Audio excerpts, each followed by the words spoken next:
నహూము గ్రంథం 1వ అధ్యాయం. నినివేను గూర్చిన దేవోక్తి ఎల్కోసు వాడగు నహూమునకు కలిగిన దర్శనమును వివరించు గ్రంథం. స్తోత్రం దేవా సర్వోన్నతుడా. నహూము గ్రంథం 1వ అధ్యాయం నాతో మాట్లాడి మమ్మల్ని అందరిని బలపరచమని నజరేయుడైన యేసుక్రీస్తు నామములో ప్రార్థించి నమ్మి పొందుకుని ఉన్నాం తండ్రి, ఆమెన్. 2వ వచనం. యెహోవా రోషము గలవాడే ప్రతీకారం చేయువాడు, యెహోవా ప్రతీకారము చేయును, ఆయన మహోగ్రత గలవాడు. యెహోవా తుఫానులోను సుడిగానులోను వచ్చేవాడు, మేఘములు ఆయనకు పాదధూళిగా ఉన్నవి. హల్లెలూయా, దేవునికి స్తోత్రం కలుగును గాక. 3వ వచనం చూసినట్లయితే పాదధూళిగా ఉన్నాయని ఇక్కడ దేవుడు చాలా స్పష్టంగా తెలియజేస్తున్నాడు. 4వ వచనం. ఆయన సముద్రము గద్దించి ఆరిపోచేయను, నదులన్నిటినీ ఆయన ఎండిపోచేయను, బాసానును కర్మేలను వాడిపోవును, లెబానోను పుష్పము వాడిపోవును. 5వ వచనం. ఆయనకు భయపడి పర్వతములు కంపించిన, కొండలు కరిగిపోవును, ఆయన ఎదుట భూమి కంపించిన, లోకమును అందరి నివాసులందరూ కూడా వణుకుదురు. దేవునికి స్తోత్రం కలుగును కాక. ఈ గ్రంథంలో నినివేపై తీర్పు. నినివే అస్సూరు రాజధాని. దేవోక్తి అంటే భారం, భారం అంటే తీర్పు. యోనా దేవుని ప్రేమను ప్రకటించాడు, నహూము దేవుని న్యాయాన్ని ప్రకటిస్తూ ఉన్నాడు. ఈ రెండు దేవుని లక్షణాలే, ప్రేమ, న్యాయము. దేవుడు తీర్పు తీరుస్తాడు, నిజం. అయితే దేవుడు ప్రేమ అయి ఉన్నాడు. దేవునికి కక్ష సాధింపు మనస్తత్వం లేదు. దేవుడు ఏదో భావ వికారం చేత కోపపడి కొట్టాడు. ప్రియులరా, ఈ యొక్క సత్యాన్ని గ్రహించాలి.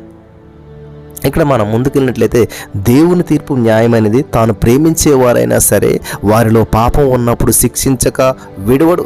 నినివే పట్టణాన్ని దేవుడు ప్రేమించాడు. యోనాకు ఈ నినివే పట్టణం నాశనం కావాలనే ఉంది. కానీ యోనా 4:11 120,000 కంటే ఎక్కువై కుడి ఎడమల ఎరిగినటువంటి జనమును బహు పశువులు గల నినివే మహాపురము విషయంలో నేను విచారణ పడ్డాను, నేను విచారపడవద్దా అని యెహోవాతో సెలవిచ్చిన. దేవుడు అప్పుడు నినివేను రక్షించాడు. కానీ ఇప్పుడు తీర్పును ప్రకటిస్తున్నాడు. దేవుని దీర్ఘశాంతాన్ని కూడా ఏమున్నదంటండి, గడువు ఉంటుంది. కాబట్టి ఇక్కడ నహూము 3:19 చూసినట్లయితే, నీకు తగిలిన దెబ్బ బహు చెడ్డది, నీ గాయమునకు చికిత్స ఎవడను చేయజాలడు, జనులందరూ కూడా ఎడతెగక నీ చేత హింసనుందిరి, నిన్ను గూర్చిన వార్త విని వారందరూ నీ విషయమే చప్పట్లు కొట్టుదురు. నహూము 3:19 ఈ యొక్క మాటను మనం చూస్తూ ఉన్నాం. దేవుని దీర్ఘశాంతాన్ని శోధించకూడదు. ప్రవచనాల విషయంలో జాగ్రత్తగా ఉండాలి. నా ప్రియమైనటువంటి సహోదరి స్నేహితులారా, దేవునికి స్తోత్రం కలుగును గాక. ఇక్కడ ఆకాశమంతల శక్తులు కదిలింపబడును గనుక లోకము మీదకి రాబోచున్నటువంటి వాటి విషయమై భయము కలిగి మనం ఏం చేయాలంటండి, ఇక్కడ లోకసువార్త 21:26 ప్రకారంగా మనుషులు ఎదురు చూచు ధైర్యము చెడు కూలుదురంటాను. దేవుని బిడ్డలారా, దేవుడు ఇంకా కూడా సింహాసనం మీదనే ఉన్నాడు. లోక పరిస్థితులు ఆయన వశంలోనే ఉన్నాయి. చివరికి దేవుని చిత్తమే నెరవేరుతుంది. నిర్దేవ జాతులను దేవుడు ఏమి చేయదలుచుకున్నాడో అది ఆయన చిత్తం. ఇది గమనించాలి. నహూము ఎల్కోసు వాడని మాత్రం మనకు తెలుసు, మిగతా వివరాలు అంతగా తెలియదు. పుట్టడం ఉత్తరాదిలో కానీ దక్షిణాదిలో పెరిగాడు. ఉత్తరాన ఉన్నటువంటి ఇజ్రాయేలు జాతి మీద ఎంతో ప్రేమాభిమానాలు ఈ నహూము గారికి ఉన్నాయన్నమాట. ఇజ్రాయేలు వారిని అస్సూరు చెరగొని పోవటం అతన్ని కలవరపరిచింది. నినివే మీదకి తీర్పు రాబోతుందని చెప్పి ప్రవచనాలు పలుకుతున్నాడు. యెహోవా రోషము పౌరుషం కలిగినటువంటి దేవుడు తన ప్రజల నుండి పూర్ణ ప్రేమను కోరుతాడు. హల్లెలూయా. పరిపూర్ణ ప్రేమ ఆయన ఆశిస్తూ ఉన్నాడు. నీ నుంచి నా నుంచి కూడా ఆయన కోరేది ఏంటంటే పరిపూర్ణ ప్రేమ. తన ప్రజలు తనను మాత్రమే ఆరాధించాలి, తనను మాత్రమే ప్రేమించాలి అని దేవుని యొక్క అభిష్టమైనది. ఇక్కడ నిర్గమకాండం 20:3-4 నేను తప్ప వేరొక దేవుడు నీకు ఉండకూడదు, పైన ఆకాశం ఉంది కానీ భూమి క్రింద భూమి మీదనే గాని అంటూ ఉన్నాడు. భూమి క్రింద నీళ్ళ ఎందే గాని దేని రూపమునైన విగ్రహమునని నీవు చేసుకొనకూడదు, వాటికి సాగిల పడకూడదు, వాటిని పూజింపకూడదు అంటూ ఉన్నాడు దేవుడు. ఎలాగనగా నీ దేవుడు నీ యెహోవానకు నేను రోషము గలవాడు, నన్ను ద్వేషించే వారి విషయంలో 3-4 తరముల వరకు తండ్రుల దోషము కుమారుల మీదకి రప్పించుచున్నాను, నన్ను ప్రేమించి నా ఆజ్ఞను గైకుని వారిని 1000 తరముల వరకు కరుణించువాడునై ఉన్నాను అని చెప్పి ఇక్కడ దేవుడు చాలా స్పష్టంగా తెలివిస్తూ ఉన్నాడు. దేవునికి నీవు కావాలి. నీవు పాపాన్ని ప్రేమిస్తే దేవునికి రోషం, పౌరుషం, నిజమైనటువంటి ప్రేమలో ఉన్నటువంటి కోరిక అలాంటిది. మరొకరితో ఆ ప్రేమను పంచుకోవడం కుదరదు ప్రియులారా. దేవుడు న్యాయంగా తీర్పు తీరుస్తాడు. దేవునికి స్తోత్రం కలుగును గాక. హల్లెలూయా. వింటున్నారా? మనం పగ తీర్చుకునే ప్రయత్నం చేయకూడదు. అది సర్వజ్ఞుడైనటువంటి దేవునికి అప్పగించాలి. దేవుడు సింహాసనంపై ఉన్నాడు. ఆయనే తుది నిర్ణయం. దేవుని ఉగ్రత పాపంపై రాజుకుంటుంది. జాగ్రత్త. నహూము 1:3 యెహోవా దీర్ఘశాంతుడు, మహాబలము గలవాడు, ఆయన దోషులను నిర్దోషులుగా ఎంచడు. ఇది వాస్తవం. దేవుడు ఎందుకు వాళ్ళని చూడలేదు, వాళ్ళని పట్టించుకోవట్లేదని మనం బాధపడుతూ ఉంటుంటాం. చెడు చేసిన వాళ్ళని దేవుడు పట్టించుకోవట్లేదని మనం బాధపడుతుంటున్నాం. కానీ ఎప్పటికీ ఆయన దోషులను నిర్దోషులుగా ఎంచడు. న్యాయమైనటువంటి దేవుడు, న్యాయం తీర్చేటువంటి దేవుడు, న్యాయం చేసేటువంటి దేవుడు. దేవుడు మనం క్షమిస్తున్నాడు అంటే మన పాపాలకు రుసుము వెల తన రక్తంతో చెల్లించాడు. దేవుని క్షమాపణ చౌకబారి వ్యవహారం కాదు. హల్లెలూయా. ప్రియులు గమనించాలి. నహూము 1:3 యెహోవా తుఫానులోను సుడిగాలిలోను వచ్చాడు, మేఘం ఆయనకు పాదధూళి అంటండి. వింటున్నారా? ఆయనకు పాదధూళి అంట.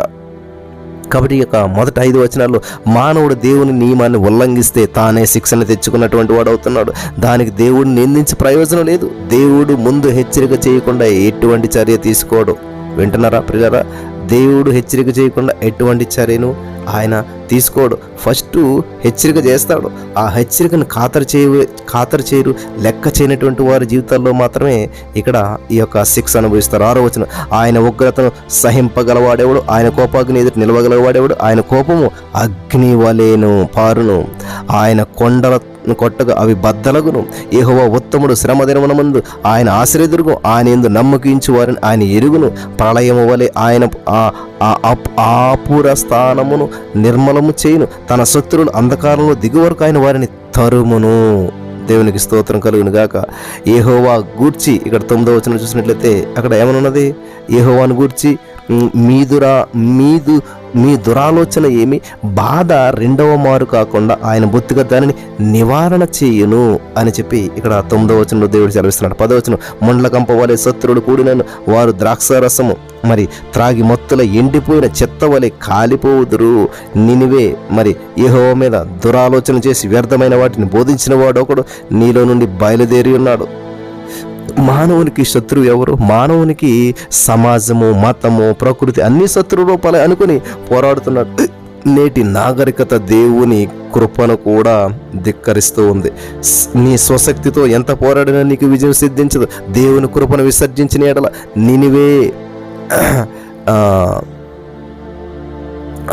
నినివేయులను ఉద్దేశించి నహూము అంటున్నాడు మాట. ఏమని? 1:6 ఆయన ఉగ్రతను సహించగలవాడెవడు? చూసారా? ఎవడు సహించగలుగుతాడు? నీ స్వనీతిని, నీ మంచితనాన్ని ఏమాత్రం తప్పించజారు. దేవుడు పాపను ఏమాత్రం కూడా సహింపజాలడు. పాపి అయిన వ్యక్తి పరలోకంలో అడుగు పెట్టలేడు. నరకము పాపుల కోసమే కేటాయించబడింది.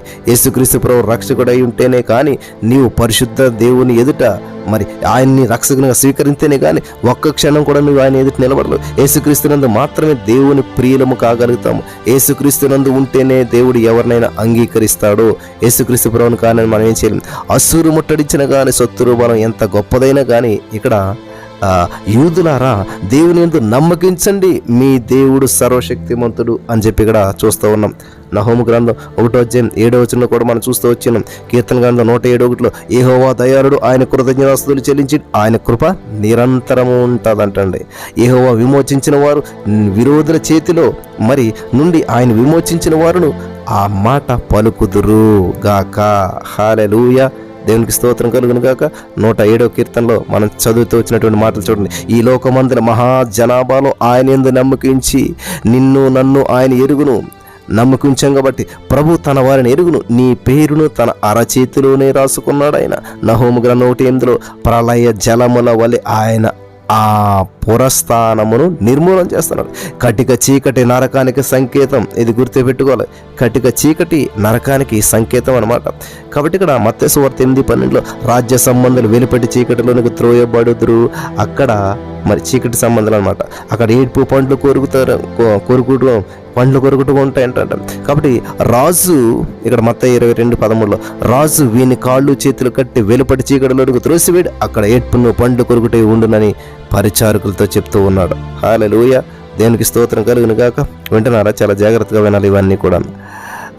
నహూము 1:10 ముండ్ల కంప వలె శత్రులు కూలిన వారు ద్రాక్షారసము త్రాగి మొత్తల ఎండిపోయిన చెత్త వలె కాలిపోదురు అన్నాడు. 1 యోహాను 2:2 ఆయనే మన పాపములకు శాంతికరమై ఉన్నాడు. మన పాపములకు మాత్రమే కాదు సర్వ లోకమునకు శాంతికరమై ఉన్నాడు మన యేసయ్య. దేవునికి స్తోత్రం కలుగును గాక. హల్లెలూయా. కాబట్టి నినివే యెహోవా మీద దురాలోచన చేసిందట. ఇక్కడ మనం చూసినట్లయితే సర్వలోకమునకు శాంతికరమై ఉన్నాడు అంట. నినివే యెహోవా మీద దురాలోచన చేసి వ్యర్థమైనటువంటి చేసిందంట. అతడే సన్హెరీబు. అతడు అస్సూరు రాజు. 2వ రాజుల గ్రంథంలో 2వ దినవృత్తాంతంలో 32వ అధ్యాయంలో, యెషయా గ్రంథం 36, 37 అధ్యాయంలో సన్హెరీబు సంగతి ప్రస్తావించబడింది కనుక ముఖ్యమైన సంఘటన అని చెప్పి మనం గ్రహించాలి. ఒక విషయం అనేక సార్లు ప్రస్తావించబడితే ముఖ్యమైనది కదా. నహూము 1:11 చూసినట్లయితే ఇక్కడ అతడే ఆ సన్హెరీబు. ఈ అస్సూరు రాజు యెరూషలేముకు వ్యతిరేకంగా మాట్లాడాడు. ముందు గొప్ప సైన్యంతో మరి రబ్షాకేను పంపాడు. యూదారాజు అయినటువంటి హిజ్కియాను బెదిరించాడు. హిజ్కియా ఈ యొక్క బెదిరింపులకి మరి అట్టిట్టయిపోయాడు. హిజ్కియా దేవుని ఆలయానికి వెళ్ళి మొర్ర పెట్టాడు. మరి యెషయా ప్రవచనం చెప్పాడు. రబ్షాకే ఏమి చేయలేడు. అతడు యెరూషలేము మీద ఒక్క బాణం కూడా వేయలేడు. ఇంతలో అస్సూరుకు ఈజిప్ట్తో యుద్ధం వచ్చింది. గమనిస్తూ ఉన్నారా? ఎప్పుడైతే యుద్ధం వచ్చిందో మరి నహూము 1:2 ప్రకారం యెహోవా రోషం కలిగినటువంటి వాడు. దేవునికి స్తోత్రం కలుగును గాక.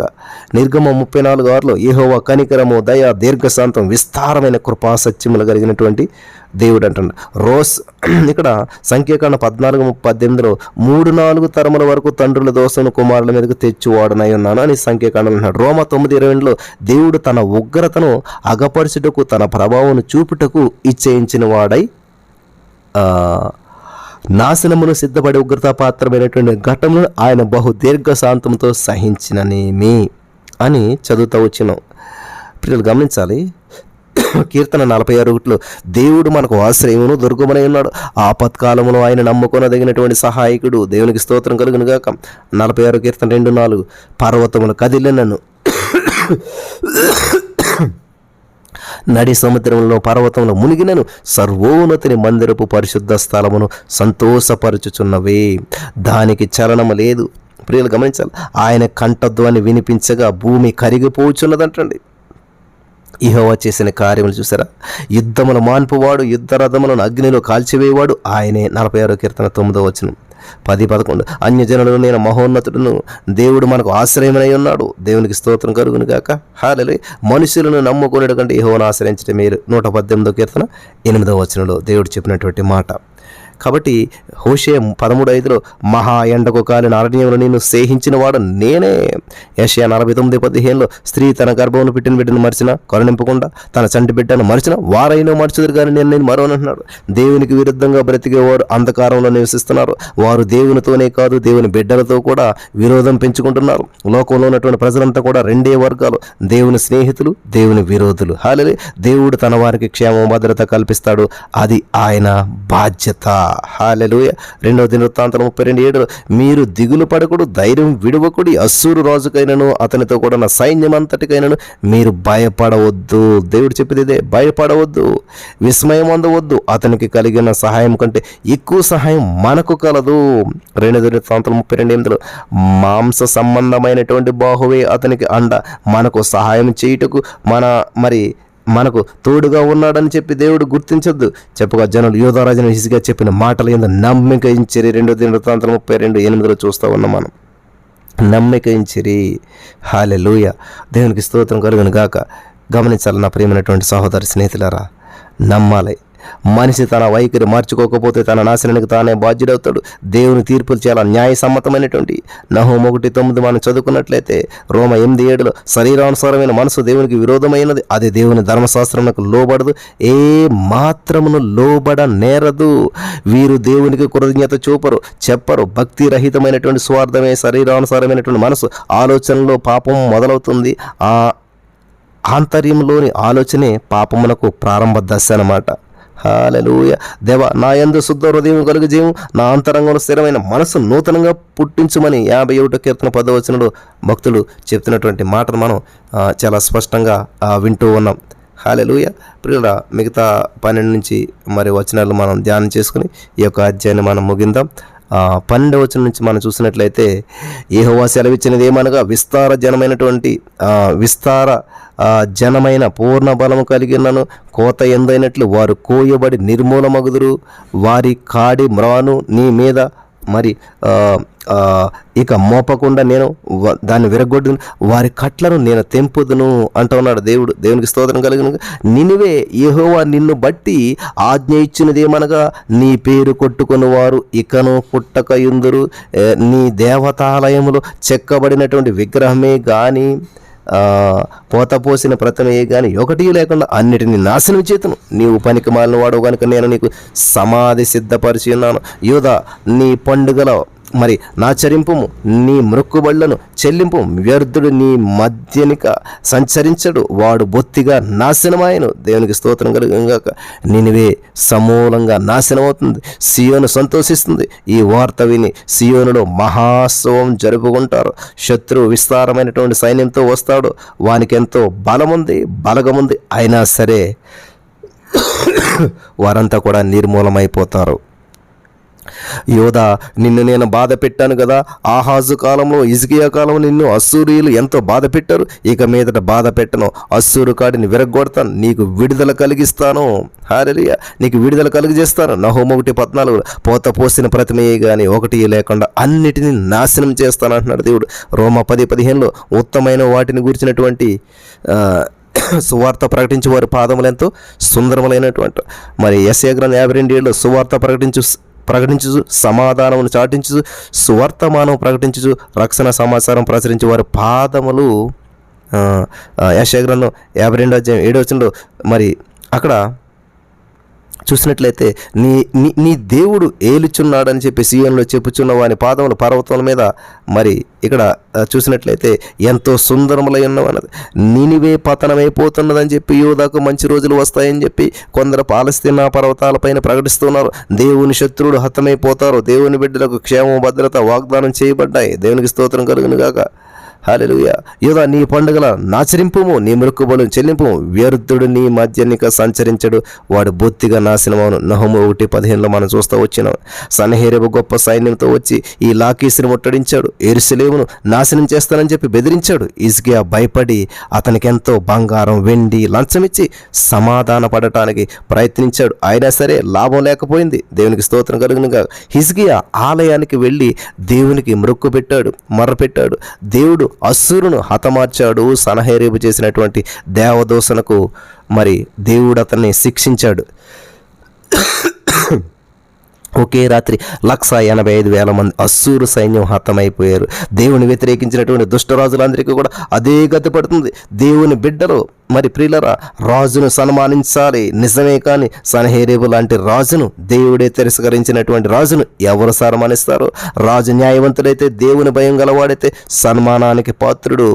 హల్లెలూయా, దేవునికి స్తోత్రం. 2 రాజులు 19:35 ఆ రాత్రి యెహోవా దూత బయలుదేరి అస్సూరు వారి దండుబేటలో జొచ్చి 185,000 మందిని హతం చేసిన. ఉదయం జనులు చూచుండగా వారు మృత కళేబరములయ్యుండిరి. నినివేలో 1,500 గోపురాలున్నాయి. పట్టణ ప్రాకారం 100 అడుగులు ఎత్తు, 100 అడుగుల వెడల్పు. ప్రాకారపు గోడపై ఒకేసారి 3 రథాలు పరిగెత్తగలవు. ఆ పట్టణం ఎంతో నాగరికతను పెంపొందించుకున్నది.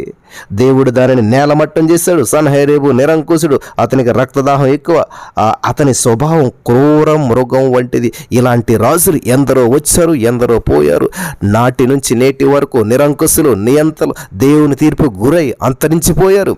నినివే నాశనమైందన్నటువంటి వార్త మరి యూదాకు ఎంతో సంతోషం కలిగించింది. హిజ్కియా సన్హెరీబుకు మరి కప్పం కట్టాడు. అదొక బరువైనటువంటి కాడి. దేవుని ప్రవచనాలు నెరవేరి తీరుతాయి. ప్రియులారా, నహూము ప్రవచించినప్పుడు నినివే వైభవంతో వెలిగిపోతుంది. కానీ కొన్ని ఏండ్లకు నహూము ప్రవచనాలు నెరవేరినట్లు నినివే పట్టణ శిథిలాలు సాక్ష్యం ఇచ్చాయన్నమాట. మనం దేవుని వాక్యాన్ని నమ్మాలి. అందులో ఒక్క పుల్లైనా సరే వృధాగా పోదు, నిరర్ధకం కాదు. ప్రజలలో నైతికమైనటువంటి చైతన్యం, స్ఫూర్తి కలగాలంటే దేవుని వాక్యాన్ని క్రమబద్ధంగా పఠించాలి, పరిశోధించాలి, వ్యక్తిగత జీవితాలకు అన్వయించుకోవాలి. దేవునికి స్తోత్రం కలుగును గాక. హల్లెలూయా. ఇక్కడ నహూము 1:1 సువార్త ప్రకటించు, సమాధాన సువార్తమానం తెలియజేయని పాదములు పర్వతం మీద కనబడుచున్నవి అంటూ ఉన్నాడు.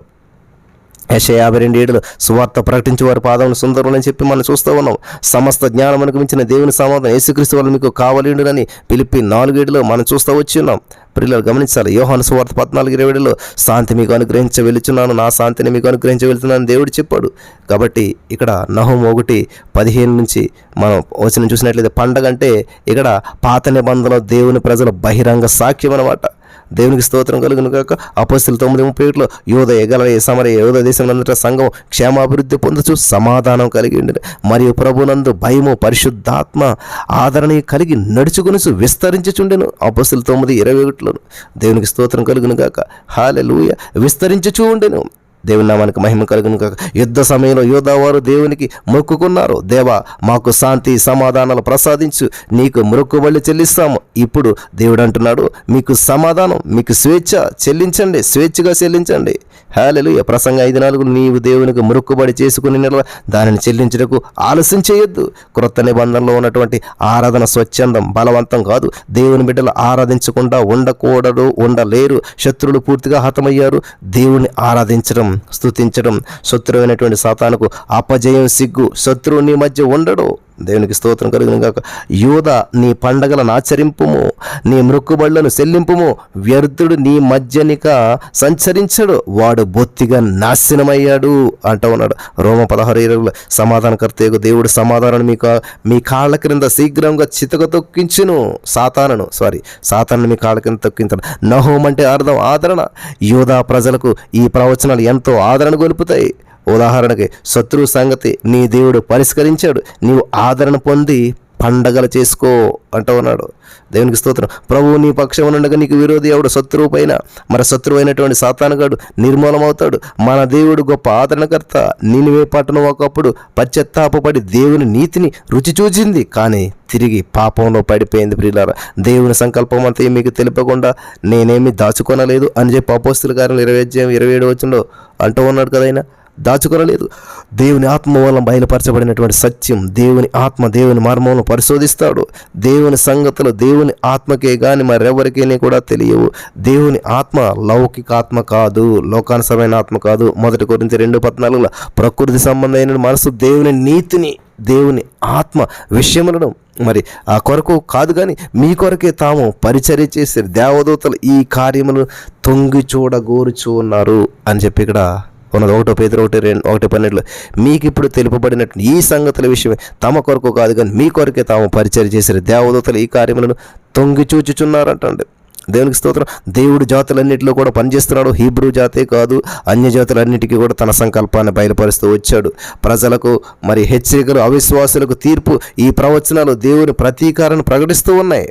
ఆయన మహోగ్రత ఒకవైపు, ఆయన దీర్ఘశాంతం మహాబలం మరోవైపు కనిపిస్తూ ఉన్నాయి. ఆయన కోపగిస్తే పర్వతాలన్నీ కూడా కాలిపోతాయి.